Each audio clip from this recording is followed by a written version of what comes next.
I've placed a couple parts in here, but I'm going to show you how to create an iassy. I'm going to place it's called high-speed needle part here, and open that. I've created an eye part of it, and I'm going to say I want the high-speed knob, and say OK, and it configures it already, and dismiss. And then I'm going to place also, I created a part called throttle needles,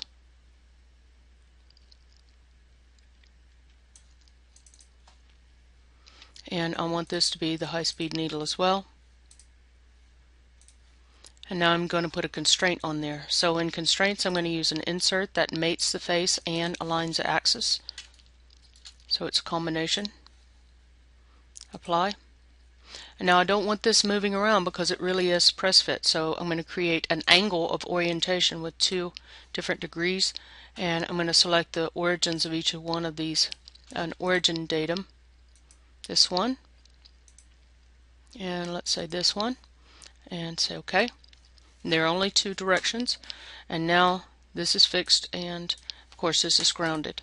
So now I have a configuration, and now I'm going to create an eye part or an iassy, and I'm going to call this high speed,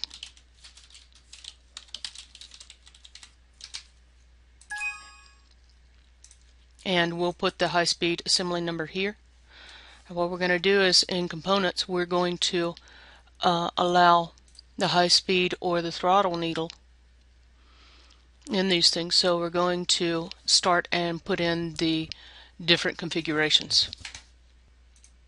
So now that I have both the high speed parts in here, I'm going to create an iassy. And what I'm going to do is I'm going to put the throttle needle in here and the high speed needle in here.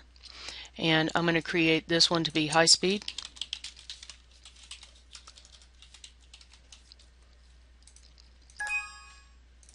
And then I'm going to create another row that is idle speed. And then when you go to the different configurations of the replacement, I'm going to replace high speed with idle speed, and in this one